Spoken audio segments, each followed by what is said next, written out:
Torch Kurtz, an excellent 157.6 last time around in car number 4, running in the 6th position. Oh!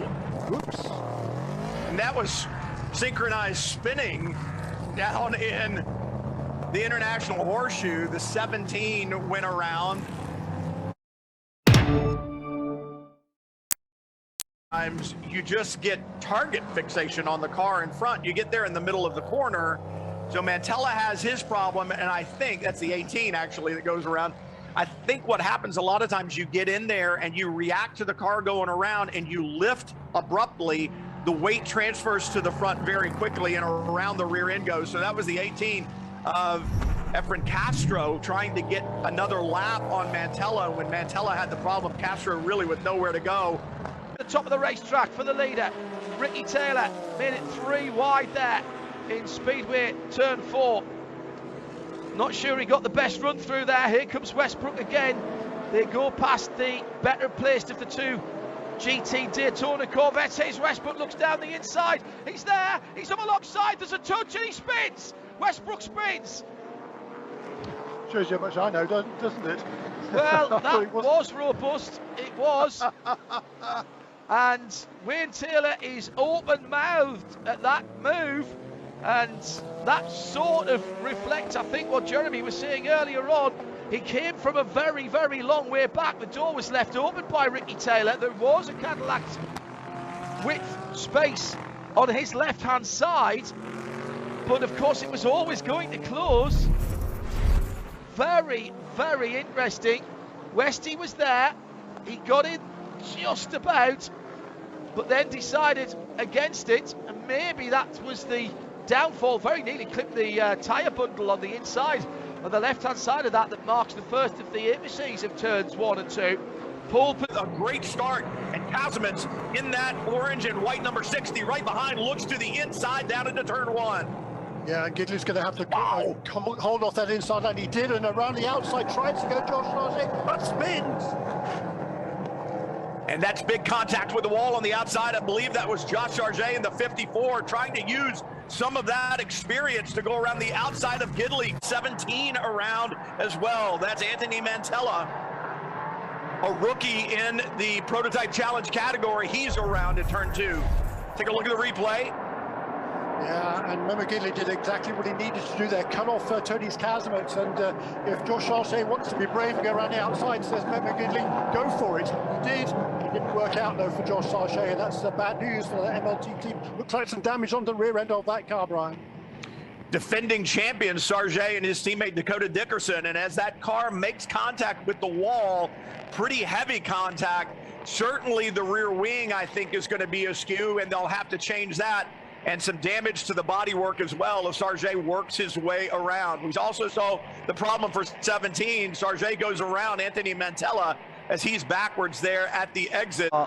Nigh on identical. I'll come back to that thought in a moment, because the Heart of Racing Aston Martin momentarily is facing the wrong direction on the infield and spins around and gets back, regains the hard standing. Yeah, the number 12 is the standard GTD.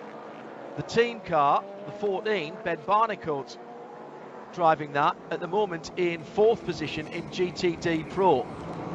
With Alex Riberas at Dubai Autodrome last weekend, just went straight on at the kink. I think he was trying to stay out of the way of a prototype, and to a bit of smart driving by Roman to avoid him rejoining at unabated speed just on the exit of the Western Horseshoe. In the International Horseshoe, makes Cangialosi go around the high side. He can't get it done.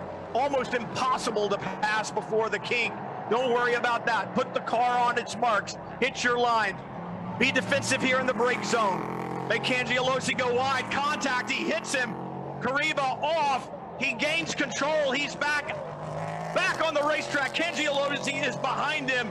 Focus forward. A podium finish is yours. Meanwhile, Tonis Kazimets still out in front. No pressure from Kujala right now. Seb Prio to close up. Yeah, the replay here going into the horseshoe, and yeah, Kariba did everything Yeah. Perfectly. Textbook. Exactly what he needed to do. He stayed tight, stayed defensive. He wasn't going to give Cangialosi the inside line, and that little bit of lockup is what propelled the 47 forward just a little bit, makes the ever so slight contact.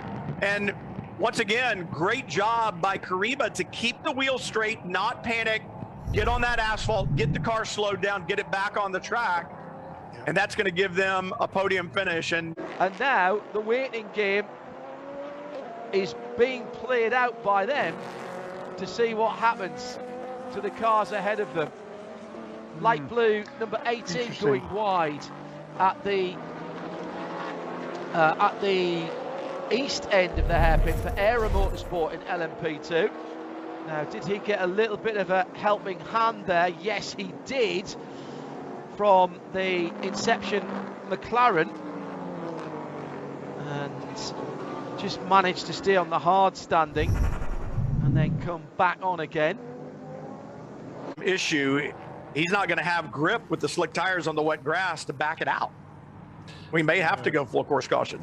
Yeah, exactly. Which is a shame, certainly for Alexander Kariba. Oh, look! Got it going again. Well done. Good job by Joshua. And he's going to try and get it back onto the asphalt.